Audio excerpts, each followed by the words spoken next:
One Time on Earth is set between Christmas 1968 and the summer of 1969, when Apollo 11 makes the first moon landing. It tells the story of Henry Lothian, a teenager who is awestruck by the idea that people really could mount an expedition and land on the surface of another world. But Henry lives in a rundown area of town, and around him the slums are being cleared. His lifelong friends are on the verge of moving away, and the plans they have for being together when this event takes place are torn apart. Henry lives and breathes Apollo. He believes the moon landing is the most important event in human history, and he wants to be able to remember it, every piece of it, for the rest of his life. He believes it will change the world and people forever.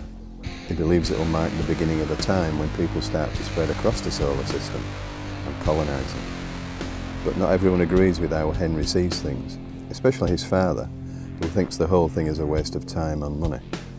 They argue and fight, and when tragedy strikes and tensions between him and his father reach breaking point, Henry finds himself alone, and he realises there and then that there's only one way he'll be able to recall this event he thinks will change the world forever.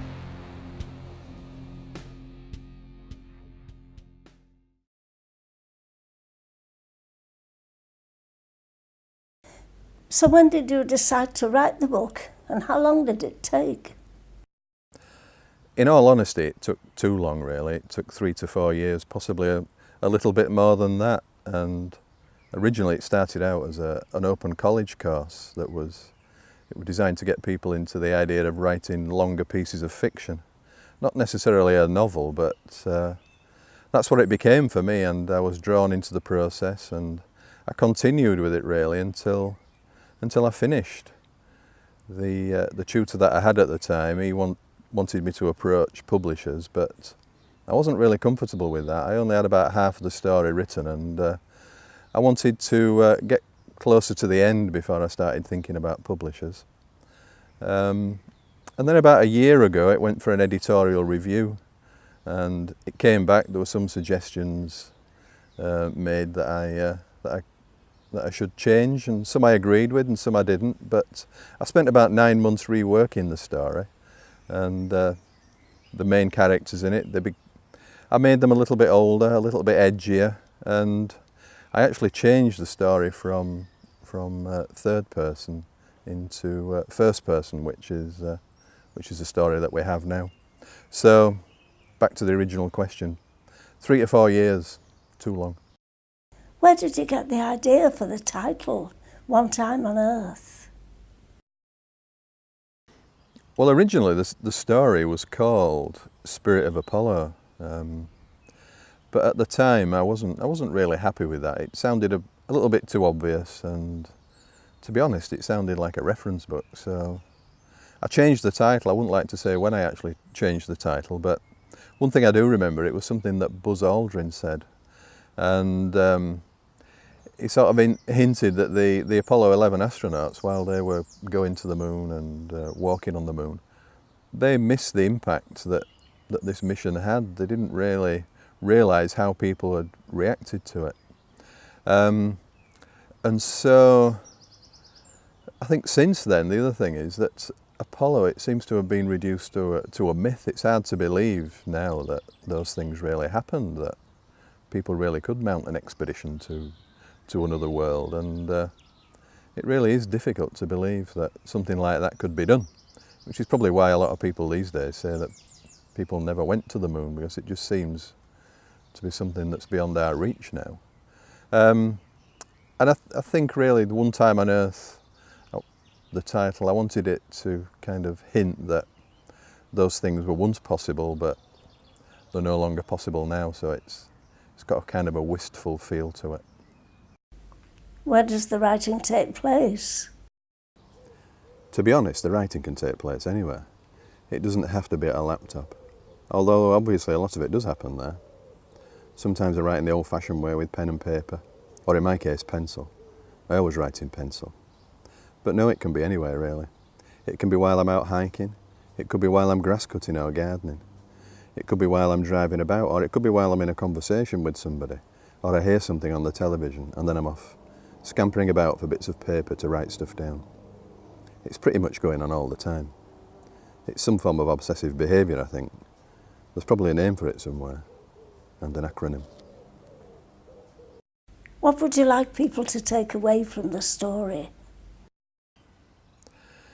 What would I like people to take away from the story? I think what I'd like the reader really just to engage with the main character and all the things that happen to him, all the obstacles that he encounters and all the things that get in his way, and just have some sympathy for him.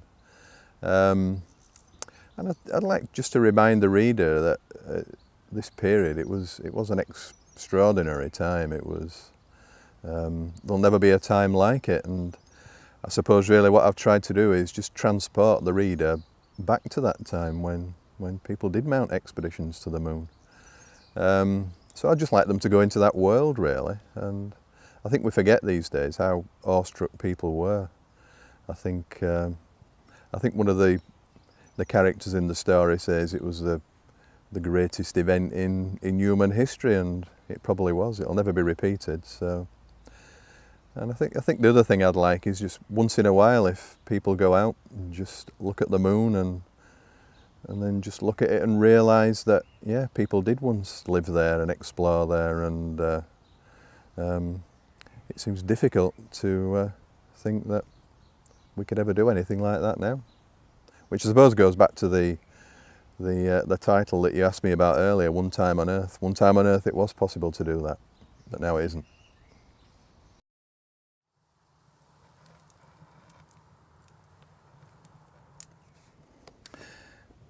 At the village centre was a crossroads, by a stone bridge reaching over a beck. A road to the right curled around steep hills, limestone topped, while to the left, a straight and narrow road passed beneath a canopy of trees and led to Malham Cove. We struck out for the cove. The twisted shadows of tree branches stretched out ahead, and low stone walls either side of the lane were covered in rugs of moss, amber and emerald green.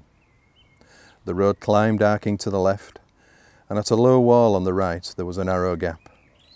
Through the opening the land fell away in a series of frost-coloured folds down to a curling stream that drew the eye to the cove. A limestone cliff several hundred feet high embedded in the valley head.